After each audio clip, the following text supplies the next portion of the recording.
పాలకొండలో జగన్నాథ స్వామి temple ఒక ప్రత్యేకత ఉంది. పాలకొండ చుట్టుపక్కల చెప్పుకోవడానికి ఇది పూరితో పోలుస్తారు. మనతో మాట్లాడడానికి విశ్వనాథ్ పండా గారు ఉన్నారు. ఆయనతోనే మనం వివరాలు తెలుసుకుందాం.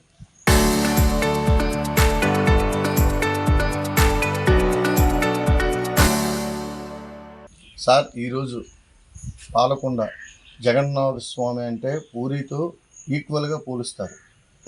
ఈరోజు ఇక్కడ పాలకొండ ప్రజలు ఏ విధంగా దేవుణ్ణి కొలుస్తారు అంటే ఇది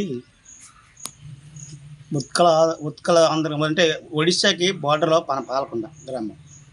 అందుకు ఒడిశా వాళ్ళు చాలామంది ఇక్కడ ఉంటారు. అంతేకాకుండా 7 తరాలుగా స్వామివారిని కొలిచేవారు మా ఒడియా వాళ్ళే.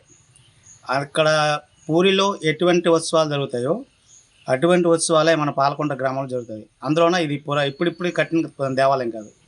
1615లో ఇక్కడ దేవాలయం నిర్మించినట్టు చరిత్ర చెబుతుంది. అప్పటి నుండి కూడా ఉత్కల అంటే ఒడిశా పూరిలో ఏ విధంగా అయినా ఉత్సవాలు జరుగుతాయో అదే విధంగా ఉత్సవాలు జరుగుతాయి. అదే కాదు, ఇక్కడ ప్రజలకి బాగా నమ్మకం. పాలకొండ జగన్నాథ స్వామి అంటే మన ఉత్తరాంధ్రకే తలమానికం. మన ఉత్తరాంధ్ర తలమానికం ఎందుకంటే పూరి తర్వాత అత్యంత వైభవంగా మన పూరి పాలకొండలో జగన్నాథ స్వామి యాత్ర జరగడం ఆనవాయితీగా వస్తుంది. అప్పటి నుండి కూడా ఇప్పటికి ఇంకా జనాలు పెరిగారు కానీ తగ్గలేదు. ఆ విధంగా జరుగుతుంది కాబట్టి మనకి పూరి తర్వాత పాలకొండలో కూడా పూరి జగన్నాథ స్వామి వెలిసాడు. అంతటి పూరి తర్వాత అక్కడికి వెళ్ళలేకపోయినా ఇక్కడికి వచ్చి దర్శనం చేసుకున్నాం అనే భక్తులు ఆనందంతో తృప్తితో ఇక్కడికి వచ్చి దర్శనం చేసుకున్న వారు వెళ్తుంటారు.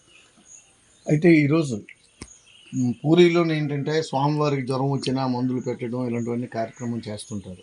మరి ఇక్కడ ఏ విధంగా మీరు అది స్వామివారికి జ్యేష్ఠ పౌర్ణమి నాడు అభిషేకం జరుగుతుంది. అంటే స్వామివారికి డైరెక్ట్గా ఎప్పుడు అభిషేకం జరగదు. ఒక దొర్పిణి అని ఉంటుంది. దాంట్లో స్వామివారి ప్రతిబింబాలకు మాత్రమే స్వామికి అభిషేకం జరుగుతుంది. స్వామివారికి నేరుగా జరిగే అభిషేకం జ్యేష్ఠ పౌర్ణమి నాడే జ్యేష్ఠగా అంటే బలరామ సోదర స్వామి జగన్నాథ స్వామి ముగ్గురికి కూడాను నేరుగా అభిషేకం జరుగుతుంది. అభిషేకం ఎలాంటి అభిషేకాలు సప్తగంగలు తెస్తాం. అలాగే ప్రజలు తెచ్చిన కొబ్బరి బొండాలు కానీ కొబ్బరికాయలు కానీ పాలు పంచామృతాలు కానీ పళ్ళ రసాలు కానీ తీసుకొస్తారు. అండ్ వాటన్నిటితో స్వామివారికి జ్యేష్ఠ పౌర్ణమి నాడు జ్యేష్ఠ అభిషేకం చేస్తాం.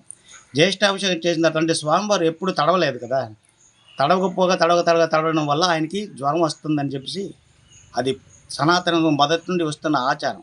ఆచారం ప్రకారం అంటే దేవదేవుడికి జ్వరం రావడం ఏంటి అంటే మనలో తిరుగుతున్నాడు కాబట్టి మనతో ఉన్నాడు కాబట్టి మనలాగా ఆయన కూడా ప్రవర్తన ఉంటుంది అనమాట. నేను జగన్నాథుడు సామాన్యుడు కాదు. పూరిలో కొలువై ఉన్న జగన్నాథుడు లక్ష్మితో సహా అక్కడ కాపురం చేశాడు. దానికి ఒక చరిత్ర ఉంది, అది ఒక కథ. ఆ లక్ష్మీ జగన్నాథ స్వామి అక్కడ కాపురం చేయడం, ఆ ఒకసారి సింపుల్గా చెప్తాను.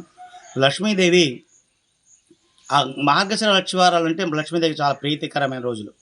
ఆ రోజు లక్ష్మీదేవి జగన్నాథం చెప్పింది, నాయన స్వామి నా భక్తులు పూజలు చేస్తున్నారు కదా, వాళ్ళ ఇళ్ళకి వెళ్ళి వాళ్ళు ఎలా పూజ చేస్తున్నారో చూస్తాను, నా భక్తులకి తరింపు చేస్తానని చెప్పి వెళ్తాను అని చెప్పి భర్త గారి దగ్గర అనుమతి తీసుకుంది.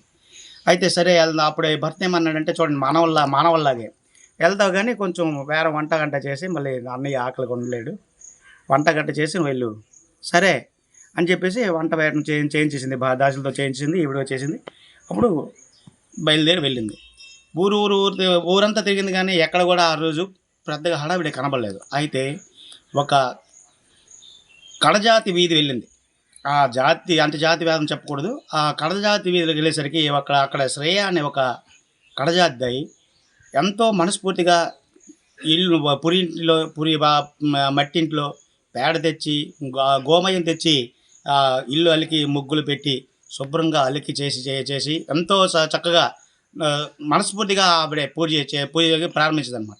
ఆ పూజ ప్రారంభించి ఆ పూజ చూసి ఆ వాతావరణం చూసేసరికి లక్ష్మిలో ఒక ఆనంద తాండవించి అది ఏ జాత తర్వాత కానీ ఆవిడే చేసిన పూజకి ఆవిడ వెళ్ళి ఆ పూజలు ప్రత్యక్షమైపోయింది. ప్రత్యక్షమైపోయేసరికి ఈవిడ నమ్మలేకపోయింది. అరే నా ఇంటికి లక్ష్మీదేవి వాళ్ళమా అని చెప్పేసి నమ్మలేకపోయేసరికి అప్పుడేమో నీకేమి వరం కావాలో కోరుకో అన్నది. అంటే ఆవిడ నేను చదువు సంధ్య లేని దాన్ని నేనేమి కోరుకుంటానమ్మా, లేదు నీకు ఏది కావాలంటే అది కోరుకో నేను ఇస్తాను అని అంటుంది. అప్పుడేమో నాకు పిల్లలు లేరు, పిల్లలు కావాలి. సరే, నాకు ఆస్తిపాస్తులు లేవు, నాకు ఆస్తిపాస్తులు కావాలి. సరే, ఆవిడ చెప్పాను కదా చదువు లేదని. సూర్యచంద్రుల వరకు నేను బతికుంటాను. అమ్మ నాయన అది కాదు, అది అమరత్వం, నా దగ్గర సాహసం కాదు. నువ్వు బ్రతికిన నాలు ఐశ్వర్యతో ఉంటావు, తర్వాత నా దగ్గర ఎక్కువైపోతావు అని చెప్పేసి వరం ఇచ్చింది. వరం ఇచ్చేసి 5 అయింది, వరం ఇచ్చింది, బయటకు వస్తుంది. బయటకు వచ్చేసరికి సరిగ్గా అదే దారిలో బలరామస్వామి వస్తున్నాడు. అంటే లక్ష్మీదేవికి బావగారు అవుతారు. బావగారు చూస్తే లక్ష్మీదేవిని చూశాడు. ఈయన చూసి గబగబా ఇంటికి వచ్చాడు. ఇంటికి వచ్చి తమ్ముడి మీద కేకలేస్తాడు. రే చూసావా నీ భార్య ఏడు చేసిందో అంటే, ఏటన్నయ్య చూడు, మనం ఎంతటి గొప్ప వాళ్ళం. నీ భార్య ఏమో కడజాతి ఇంటికి వెళ్ళి అది ఆడిచ్చిన ప్రసాదాలు తినేసి కడజాతి ఇంటి దీన్ని బయటకు వస్తుంది, నేను చూశాను. అలాంటి దాన్ని ఇంట్లో ఉంచకూడదు, నువ్వు తరివేయాలి అని చెప్పేసి భార్యకి తమ్ముడికి చెప్తాడు. అని అది కాదన్నయ్య, అది లక్ష్మి వెళ్ళిపోతే మన కష్టం కదా. లేదు నువ్వు వెళ్ళిపోవాలి అని. లేదు అన్నయ్య మా బతిమాలుతాడు అనమాట, నచ్చ చెప్తాడు. ఈ అహంకారంతో బలరామ స్వామి లేదు, ఆవిడ నువ్వు పంపిస్తావు, నన్ను వెళ్ళిపోమంటావు. నేనుంటే ఇలాంటి భార్యలు ఇంకెంతమందిని చేయగలను, ఆవిడుంటే నేను నాలాంటి అన్నీ నీకు దొరకడు, నువ్వే నిర్ణయించుకో అని చెప్పేస్తే అప్పుడు మరి ఏం చేస్తారు జగన్నాథుడు. సరే అని చెప్పేసి భార్యని పంపించిందని చెప్పేసి సరే అన్నాడు. అప్పుడేమో లక్ష్మీదేవి తిరిగి వచ్చేసరికి, ఆగు, నీకు ఈ మందిరంలో నీకు ప్రవేశానికి అర్హత లేదు. ఏమి నువ్వు ఇలా కడజాతి ఇంటికి వెళ్ళవు, దాన్ని అక్కడ భోజనం చేసి వచ్చావు, అందుకు నీకు ఇంట్లో చేయడం అర్హత లేదు. అదేంటిది, నాకు భక్తి కావాలి కానీ జాతితో నాకు సంబంధం ఏంటి అని చెప్పేసి ఆ స్వామివారికి అంటది. నువ్వేమీ చెయ్యు, లాభం లేదు, నువ్వు వెళ్ళిపోవాలి నువ్వు అని. సరే అని వెళ్ళిపోతుంటే అప్పుడేమో ఆవిడ వెళ్ళిపోయాడని చెప్తే వెనక నుండేమో బలరామ స్వామి అడుగుతాడు, ఒరే మన ఆభరణాలన్నీ పట్టుకెళ్ళిపోతుందా, ఆభరణాలు ఇచ్చిమను అని చెప్పేసి. అయితే ఆభరణాలు ఇచ్చిమంటే అప్పుడేమో స్వామివారు లేదు, మన ఆభరణాలు పెట్టినవన్నీ భార్యకి దావిడికి హక్కులు ఉన్నాయి, ఆవిడ అమ్ముకొని తెచ్చుకొని ఏమైనా బతకాలి కదా ఆవిడ కాకుండా లేదని చెప్పేసి ఆవిడేమో ఈ పౌరుషంతో లక్ష్మీదేవి అన్ని ఆభరణాలు కూడా వలిచి ఇచ్చేసి అప్పుడేమో జగన్నాథకి చెప్పిస్తుంది, నేను ఈరోజు వెళ్ళిపోతున్నాను, ఈ రోజు నుండి 12 సంవత్సరాలు 20 సంవత్సరాలు కాదు, ఈ రోజు నుండి నీకు అన్నపానీయాలు దొరకకూడదు కాక అని చెప్పి చెప్పించేస్తాను. మళ్ళీ నేను ఎప్పుడైతే కడజాతి నాకు పంపించేస్తున్నా కదా, నా చేతితో ఎప్పుడైతే నువ్వు తింటావో అప్పుడే నీ కడుపు అని చెప్పేసి మీ ఇద్దరు అన్నదమ్ములు అని చెప్పి చెప్పించి బయటికి వెళ్ళిపోతే ఈ పరివారాలందరూ ఆవిడ వెంట పడతారు. అదే టైం స్వామిలోకి వచ్చేస్తున్నారు. నాకు ఎట్లేదు కదా, నేను వెళ్ళిపోతాను కదా, పరివారం నాతో వేస్తే నేను బయట వెళ్ళిపోతారు. లేదమ్మా మేము అక్కడే ఉన్నాము, మీతో ఉన్నాం అని చెప్పి పరివారాలంతా వెళ్ళిపోతుంటే అప్పుడు లక్ష్మీదేవి ఎవరు సముద్రుడి కూతురు లక్ష్మీదేవి. సముద్రుడితో చెప్పితే నీవు తెలుస్తుంది అన్నమాట. నేను వెళ్ళిపోయి నాన్నతో చెప్పాను, నువ్వు నాన్నతో చెప్పితే ఆయన సముద్రుడు ఒప్పొంగిపోతే మొత్తం పూరి మొత్తం ముషి పొల్లిపోద్ది, ఆయన ఒక్క కోపం ఉంది. కానీ అలా వెళ్ళకుండా లక్ష్మీదేవి ఇప్పటికి కూడా అక్కడ దేవాలయం ఉంది. ఆ పూరి కొంత దూరం వెళ్ళిపోయి అక్కడేమో విశ్వకర్మని ప్రార్థిస్తుంది. విశ్వకర్మ ప్రార్థిస్తే విశ్వకర్మ వస్తాడు. విశ్వకర్మ వచ్చేసి ఏమమ్మా ఇలాగ నాకు జగన్నాథుడు ఇంట్లో ఉండి తమిస్తాడు, నాకు ఒక ఇల్లు నిర్మించండి. అక్కడ లక్ష్మీదేవి మందిరం తూలినట్టు అక్కడ ఒక మందిరం నిర్మించాడు అనమాట విశ్వకర్మ. అందులో ఉంటుంది. ఇక్కడ ఈ స్వామివారు 12 ఈ తిండి లేచి అప్పుడు అక్కడ ఉన్నది కదా, ఈవిడ శాపం పాలించాలి. ఈవిడ ఒక మంచి రాత్రి అప్పుడేమో అష్టదిక్పాలను పంపించింది. జగన్నాథ స్వామి భాండాగారం అంతా తీసుకొచ్చి మన ఇంట్లో పడియండి అని చెప్పేసి. అక్కడ ఏటి ఉండకూడదు. ఆవిడ లెగిచేసరికి ముఖం కడుక్కోవడానికి మంచినీళ్ళు కూడా దొరకకూడదు. అంటే చూడండి, లెగిసిన వెంటనే ముఖం కడుక్కోవడం ఆనవాయితీ మనకి అది వస్తుంది. వాళ్ళకి ముఖం కడుక్కోవడానికి నీళ్ళు కూడా దొరకకూడదు. వాళ్ళు వచ్చి వాళ్ళిద్దరు అన్నములకి మీరేం చేస్తారో మొత్తం తెచ్చారని చెప్తే సరే అని చెప్పి వీళ్ళందరూ వెళ్తారు, అన్నీ తెచ్చేస్తారు. అయితే వీళ్ళు పడుకున్నది రత్న సింహాసనం మీద పడుకున్నారు. రత్న మా మంచం మీద అది అన్నీ తెచ్చారు. కానీ మీరు రత్న మన మంచం తేలదు, అది అమ్ముకుంటే కొన్ని సంవత్సరాలు బతికేస్తారు వాళ్ళు. అది కూడా తెచ్చాడంటే లేదమ్మా మరి ఆ బలరాముడికి కానీ మేము కదిపినప్పుడు ఆయన నిద్రాభంగం అయితే ఆయన కోపిస్తాడు, ఆయన కానీ మా కోపం మా పని అయిపోద్ది. లేదు, నేను నిద్రదేవతను పిలుస్తాను, నిద్రదేవతని ఆహ్వానించేస్తాను, ఆయనకి చేరుకుంటే మరి మీకు ఆయన వెలుగు రాదు, మళ్ళీ తెచ్చిందంటే వీళ్ళు వెళ్ళేసరికి ఈ నులక మంచం మీద వాళ్ళకి అన్నదమ్ములకి పడుకుంటూ పెట్టి ఆ మంచాలు కూడా తెచ్చి అంటే A to Z ఉంటుంది, ఏ లేకుండా తెచ్చారు ఆనందించి లక్ష్మీదేవి. అప్పుడేమో ఉదయం అయింది, తెల్ల చూసేసరికి నులక మంచం మీద ఉన్నారు ఇద్దరు అన్నదమ్ములు. అరే అరే ఏటైంది ఇదంతా అని చెప్పేసి ఏం గబగబ మొక్కడికి ముందు మొగం కడగల మనం నీళ్ళు వేసి నేను బిందులు వేయట్లేదు, వంటగదిలోకి వేసి వంటగదిలో వేయట్లేదు, బాండగది వేస్తే బాండగది వేయట్లేదు. అదే ఏటైందని చెప్పి బలరాం ఏటి అంటే అప్పుడు జగన్నాథుడు అన్నాడు, లక్ష్మి మన ఇంటి మన వెళ్ళిపోయింది కదండి, మనకు అందుకలా జరిగింది, పోరా ఎదవా నువ్వు భార్య వెళ్ళిపోయింది గట్టి అలా మాట్లాడుతా అని చెప్పి అన్న మాటలు కొట్టేస్తాడు. ఇలాగా అలా కొట్టేసి ఆ ఆకలి ఇక తిండిపోదు కదా బలరామస్వామి ఆకలి, ఇక బ్రాహ్మణ రూపంలో ఎత్తి మా ఇంటింటి తిరిగారు భోజనం కోసం. అప్పుడు అక్కడ పెద్ద పూజారి ఇంటికాడికే మొదట వెళ్తారు. ఆవిడ పిలిచింది అన్నం పెట్టడానికి, అమ్మ మాత భిక్ష అంటే పిలిస్తే వారేమో భోజనం పిలుస్తారు. భోజనంకి వెళ్ళి కూర్చునేసరికి సరే అంత వండుతుంది, భోజనం కూర్చునేసరికి కాల్చి కూకుండా పెట్టేసరికి వీడి ఇంటికి వంటగదిలోకి వెళ్ళి ఆ ఇంట్లో మొత్తం అన్నం అంత మాయమైపోయి ఒక బ్రాహ్మణుడు ఆ లక్ష్మీదేవిని ఇచ్చిన నెయ్యిలు అటుకులు గట్టి తీసుకొని వస్తున్నాడు. అప్పుడేమో దారిలోని బలరామస్వామి చూసి, నాన్న మేము చాలా ఆకలితో ఉన్నామరా, మాకు అది వస్తే కొంచెం బాగుంటుందంటే అది ఇచ్చేసరికి గాలి వచ్చి అదంతా ఎగిరిపోయాయి. అప్పుడేమో ఆయన అంటాడు, మీరు లక్ష్మీదేవులా ఉన్నారు, అగో అక్కడ ఒక అమ్మ ఉంది, ఆ అమ్మ చేతితో పెడితే ఏదైనా అమృతత్వం ఉంటుంది, వెళ్ళండి అక్కడికి వెళ్ళండి, ఆవిడ ఇస్తుంది మీరు తినండి అని చెప్పేసి ఆయన ఆ దారి చూపించాడు. అప్పుడేమో గాబరగా ఈ వేడి చెప్పాను ఇసుక తొట్టి అని చెప్పి సముద్ర ఒడ్డు అని చెప్పి ఆ ఇసుకలో ఎండ ఎర్రగా ఎండుతుంటే కాలు మాడిపోతున్న పరిగెట్టి బలరామస్వామి ముందు వెళ్ళిపోయి జగన్నాథ స్వామి ఆయన ఈయనకి అంత ఆకలి అన్నమాట, తిండిపోతాయి ఆయన పరిగెట్టి వెళ్ళిపోయేసరికి ఈ దాసులు చూసి ఆయన్ని పోల్చారు. ఈయన వల్లే మన అమ్మవారిని స్వామివారు తరిమిస్తారని చెప్పి వాళ్ళమ్మ తవిరిసారు బలరామ స్వామి తరిమిస్తే మరి అక్కడుండి రిటర్న్ వచ్చేసి జగన్నాథ స్వామి వెళ్తే అక్కడ అందరూ ఆడలు ఉన్నారా నాయన నన్ను తరిమేశారు, మరి అక్కడికి వెళ్ళొద్దు అంటే లేదు నువ్వురా అంటే ఈయన జగన్నాథ స్తోత్రం కదా ఆయనకు అన్నీ తెలుసు, నువ్వు నాతో రాంచే నేను ముందుంటాను నాతో రాని చెప్పి ఈయన తీసుకుని అక్కడ 4 వేదాలు పాటించి భగవతి భిక్ష అయ్యేసరికి ఆ తల్లి కరిగిపోయింది. భర్త అడుక్కుంటే ఎలా ఉంటుంది, తన ఇంటికి వచ్చి అడుక్కునేసరికి ఆవిడే నడిచి కరిగిపోయి, అయ్యో నా భర్త నా ఇంటికి వచ్చి అడుక్కున్నాడు అని చెప్పేసి అప్పుడేమో సరే అని చెప్పేసి ఈవిడ దాసులు పంపిస్తుంది. ఏది కావాలి మీకు, మాకు భోజనం కావాలి, మరి ఆకలి మరి ఇంకే కావాలి, ఆకలి భోజనం కావాలంటే ఇల్లు దాసులు వెళ్ళి ఆకలి అడుగుతారు, చెప్తారు లక్ష్మీదేవి, అమ్మ భోజనం అడుగుతున్నారు, ఆ బ్రాహ్మణులాగా ఉన్నారు భోజనం అడుగుతున్నారు, అయితే మాది కడజాతి, మేము కడజాతి దాన్ని నేను నా ఇంటికాడ భోజనం చేస్తారా అడగండి అని చెప్పేసి దాసులతో పంపించి దాసులు వచ్చి అలాగే అయ్యా ఇది కడజాతి దాని ఇల్లు, ఇంట్లో మీరు భోజనం చేస్తారా అని అడిగి అయ్యో అప్పుడు చూడండి ఎంత ఆకలి ఉన్నా ఈ బలరామ స్వామికి అది తగ్గలేదు ఇంకా, అయ్యో కడజాతి ఇంటికాడ మేము భోజనం చేయడమా, మేము భోజనం చేయం, ఒక పని చేయండి వంట సామాగ్రి మాకు ఇచ్చండి, కర్రలు బియ్యం పప్పు బిప్పు అంతా మాకు ఇచ్చండి, మేము వండుకొని మేము తింటాం అంతేగాని మీ చేతి అంటే సరే అని చెప్పేసి ఇది మళ్ళీ చెప్పేసరికి సరే అయితే అంటే అన్నీ ఇస్తుంది, అన్నీ ఇచ్చేస్తే ఆవిడ చేతి తీస్తే వీళ్ళకి కడుపు నిండిపోదు కదా, చెప్పింది కదా ఆవిడ, ఇవన్నీ ఇచ్చి తినేస్తే మరి నా కోసం నా విలువ వీళ్ళకి బలరామస్వామి తెలీదు అని చెప్పి సాయం చేస్తే ఒక కర్ర పట్టుకొని నువ్వు ఎంత వాళ్ళు ముట్టించినా వెలగకు భస్మం అయిపో అని చెప్పేసి కర్రకి మంత్రించి ఆ కర్రలు ఇచ్చింది. ఆ కర్రలు పెట్టిస్తే వీళ్ళకి రెడీ అయిపోయారు వండడానికి. జగన్నాథం వెళ్ళాడు వండడానికి వెళ్తుంటే ఆ నీళ్ళు గట్ట పెట్టాడు, పొయ్యి గట్ట పెట్టి పొయ్యి వెళ్తే అంతకి వెళ్ళదు ఆ పలుపు ఊది అసలే నలుపు మరికొంచెం నలుపు అయిపోయి ఊది నలుపు మరికొంత నలుపు అయిపోయి ఎటుగానే ఆ పొయ్యి వెళ్ళడం లేదు.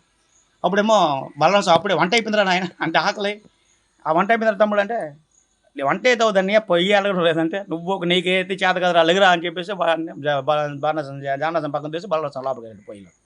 ఈయన కూడా వెలుస్తుంటాడు బలరామ ఆకలి మీద ఉన్నాడు, కోపం ఊది మరి ఎంత కలగపోయేసరి ఆ కొరద అప్పుడు మట్టి కొండదు కదా, ఆ పొయ్యిలోనే కరతో ఆ మట్టి కొండ బాగా కొట్టాడు ఒకటి, ఆ మట్టి కొండ అంతా ఇరిగిపోయి మొత్తం నీళ్ళైపోయి ఆ పొయ్యి పూర్ణిది కూడా ఆడిపోయింది. అప్పుడేమో ఈ దాసులు కూడా లక్ష్మి ఏంటి పరిస్థితి అంటే ఇలాగైందమ్మా అంటే అప్పుడేమో బలరామస్వామికి అప్పుడు జ్ఞానం వచ్చింది, కడజేతో ఏదో మనకి ఇప్పుడు ఈ రోజుగా నేను తినకపోతే మరి బతకలేను, ఆవిడ చేత వండిస్తే తింటే కానీ బతకలేని చెప్పి ఆమె చెప్తే అప్పుడేమో ఈ దాసులు చెప్తారు మరి ఏజ్ అయితే తల చూడచ్చు వండిసి మాకు వడ్డించండి అనేసి చెప్తారు. అయితే మీరు స్నానం చేసిరండి, మంచి నూనె కొబ్బరి నూనె గట్ట ఇచ్చింది, మరి స్నానం చేసిరండి, వంట రెడీ చేయండి, భోజనం చేద్దరు అని చెప్పేసి వాళ్ళు పంపించి వాళ్ళు స్నానం చేసేలోపు లక్ష్మీదేమో పంచవర్ష పనులు అలాన్ని రెడీ చేసి దాసులతో వడ్డించండి కానీ ప్లేట్లు వడ్డించింది. అయితే కూర్చున్న ఇద్దరు అందములు కూర్చున్నారు. అయితే అప్పుడే లక్ష్మీదేవి దాసి చెప్పింది అనమాట, మీరు వడ్డించినప్పుడు పెద్ద ఆవులు అయితే వాళ్ళకి ముందు వడ్డించి తర్వాత చిన్నవాడికి వడ్డించండి, మీలో పెద్ద ఎవరు అనేసి అడగండి అనేసి చెప్తారు. అలాగే ఆ ప్లేట్ పట్టుకొని ఒక ప్లేట్లో తెచ్చుకొని అన్నం తీసుకుని వచ్చి మీలో పెద్ద ఊరు అని అడిగితే ఆయన నేనే పెద్ద కళ్ళు కనబడడం లేదా నీకు చూడండి నేనే పెద్ద నాకే ముందు పెట్టు అని అంటాడు. అప్పుడు ఆ ముందు పెట్టేసి ఆ ప్లేట్లో పెట్టేసి మళ్ళీ రెండో ప్లేట్ జగన్నాథం దగ్గరికి వెళ్ళి జగన్నాథం వచ్చి తేడానికి లోపలికి వెళ్ళి వచ్చేసరికి ఈ ప్లేట్ మొత్తం ఈ ఆకలితో కదా తినేస్తాడు. అంటే 4 గ్రాసులు అంటే 4 ముద్దలతో ఇదంతా తినేసాడు. అది చూసరికి బలరామ స్వామి ప్లేట్లు లేవు. అరే రే ఇప్పుడే భోజనం పెట్టాను కదా అప్పుడు ఈయన ప్లేట్లు అవులు తినేశారు, ఈయన ప్లేట్లు ఏం లేదంటే లేదు నాకు ఆకలిగా ఉంది అందుకే నేను తినేశారు అని చెప్పేసి అయ్యో మీరు తిండిపోతుల్లాగా ఉన్నారు, పిల్లల్ని పెంచినట్లేరు మీరు అని చెప్పేసి అంటూ అలా చేసి మళ్ళీ ప్లేట్ చేసి వాళ్ళు కడుపు నిండా భోంచేసి భోజనం అయిపోయిన తర్వాత అప్పుడు అంటాడు బలరామ స్వామి, ఇన్నాళ్ళకి లక్ష్మీ చేత వంట తిన్నట్టు అనిపించరా తమ్ముడు అని అన్నాడు. అంటే అవునన్నయ్య నాకు అలా అనిపించింది, నీకు తెలుసు కానీ అవునన్నయ్య అలాగే అనిపించింది అంటాడు. అయితే లక్ష్మీదేవి భోజనం అయిపోయిన తర్వాత తవిటి రొట్టె తినడం ఆయనకి అలవాటు. అంటే అప్పుడు పిన్నం తవిట్లో తింటాడు కదా, ఆ తవిటి రొట్టి నాకు ఇచ్చేది లక్ష్మీదేవి, అది దాంతో నా భోజనం పూర్తి అయ్యేదని చెప్పి అలాగే తవిటి రొట్టి లక్ష్మీదేవి పంపించిందండి. లక్ష్మీదేవి పంపి ఆ తవిటి రొట్టి తింటే అతను అప్పుడు తెలుసుకున్నాం అనమాట. స్వామి చెప్తాడు మనం భోజనం చేసిన వాళ్ళు కాదు, లక్ష్మీదేవి వల్ల మనం తెచ్చి తిన్నాం, ఆవిడ చేసిన వల్ల మనం ఇన్ని రోజులు కూడా బాధ అనిపించాం. అంటే నాన్న చాలా తప్పు చేశాను, నా గర్వం అనిగింది, ఆవిడని పట్టుకొని ఇంటికి వచ్చి ఇల్లు పట్టుకొని తెచ్చి ఇంటికి తెచ్చి అని చెప్పి అంటాడు. అప్పుడేమో ఆవిడంటే నాకు 12 సంవత్సరాలు పూర్తి అయిపోతే నేను రాను అంటే కొంచెం మానం చేయాలి వచ్చి పిలిచిందని పెట్టుకోడు మానం చేసిన అప్పుడు నేను పిలిచిన రానంటే లేదు మా వాళ్ళ తప్పు అయిపోయింది, అన్నకి నీ వల్ల నీ శక్తి ఎంతో అన్నకి తెలిసి వచ్చింది, ఆ బలరాముడి గర్వం ఎదిగింది నాతో వచ్చాయని చెప్పి అప్పుడు కోరిక కోరుతుంది అన్నమాట. పూరిలో ఎటువంటి ఎంగిలి ఉండకూడదు, ఎంగిలి లేదు, ఎవరు తిన్నా ప్రసాదం తినేసి బుర్రకి తుడుచుకోవాలి, అక్కడ ప్రసాదం తినేసి బుర్ర తుడుచుకోవాలి, చెయ్యి కడుక్కోవడం లేదు. నువ్వు తింటున్న దాంట్లో నేను తినేసినా అంటే ఒక మాలోడు తిన్న దాంట్లో బ్రాహ్మణుడు తిన్నా మాలోడు తిన్నా నువ్వు తినకు అని ఆపడానికి లేదు. ఇక్కడ ఎంగిల్ అనేది ఉండకూడదు ఇస్తున్నాను. ఆ విధంగా ఇప్పటికీ కూడా ఆ పూరి నడుస్తుంది. అక్కడ ఎంగిల్ అనేది లేదు, అక్కడ భోజనం చేయడం కడుక్కోవడం అనేది లేదు, అది శుభ్రంగా తుడుచుకోవడం అలాగా మనలో తిరిగారు కాబట్టి వాళ్ళు మానవులుగానే ఉన్నారు కాబట్టి వాళ్ళకి జ్వరం వచ్చింది అని యొక్క జ్వరం రావడం కోసం ఇక్కడ చెప్పవలసి వచ్చింది. అక్కడ సాక్షాత్తు అక్కడ ఉన్నారు లక్ష్మీ జగన్నాథులు. అలాగా జ్వరం వచ్చింది కాబట్టి ఆ జ్యేష్ఠాభిషేకం అయిపోయిన తర్వాత 8 అన్నదమ్ములకి జ్వరంతో చీకటి గదిలో గడిపోతారు. అంతే, అదే ఒక్క గది అంటారు. ఆ చీకటి గదిలో ఉన్నప్పుడు పూరిలో అయితే దానికి ఒక ప్రత్యేక డాక్టర్ ఉంటారు, ప్రతిరోజు వెళ్తారు, టెస్టులు చేస్తారు, దానిపై ఆయుర్వేదిక్ ఇస్తారు. మనం అలాగే ఇక్కడ టెస్టులు కూడా చెప్పినా ప్రతిరోజు ఆయుర్వేదిక్ మనకు తోచిన మనకి పూర్వం వస్తున్న ఆధార ప్రకారం ఆయుర్వేద మెడిసిన్ ఇస్తాం. అలాగే చెప్పాను కదా బలరామ స్వామి ఎంత తిండిపోతూ కూడాను ఆయనకి 15 రోజులు కూడా అనుభవం ఉండదు. ఈ అన్నభోగం కాకుండా పలహారాలు మాత్రం భుజిస్తారు. అంటే మనకు కూడా జ్వరం వస్తే ఏదైతే భోజనం పెట్టరు, ఏదో ఇడ్లో అంటే అన్నాన్ని భిన్నంగా చేస్తారు. అలాగే అలాంటి పదార్థాలే మనం పెడుతూ ఈ 15 రోజులు కూడా ఆయనకి పరిచర్యలు చేస్తూ ఆయనకి స్వస్థ నుండి బయటికి తీసుకొచ్చి అమావాస్య నాడు రాత్రి బయటకు వస్తారు. అంటే ఈ 15 రోజుల్లో మనకి కూడా ఇది కూడా అంటే స్వామికి ముస్తాబు చేస్తాం, అంటే పెయింట్లు వేయడం, చిత్రించడం ఉంటుంది. తర్వాత ఈ డాక్టర్ చూడడం ఇవన్నీ ఉంటాయి కాబట్టి ఇవన్నీ చూస్తాడు. కాబట్టి ఆ 15 రోజులు అమావాస్య నాడు మళ్ళీ పౌర్ణమి నాడు రాత్రి అయిపోయిన అతను అమావాస్య నాడు రాత్రి బయటకు వస్తారు. ఆ రాత్రి బయటకు వస్తున్నాడు ఇవన్నీ దోషాలు పోవాలని హోమం కాలుస్తాం, సంప్రోక్షణ చేస్తే అప్పుడు రథయాత్రకి అవుతారు స్వామివారు. ఆ రోజే స్వామివారికి రథం పైన చక్రప్రతిష్ఠ కూడా జరుగుతుంది. ఆ చక్రప్రతిష్ఠ జరిగిన తర్వాత ఆ స్వామివారి ప్రసాదం కూడా పలువురు చాలామంది భక్తులు వచ్చి ఆరగిస్తారు.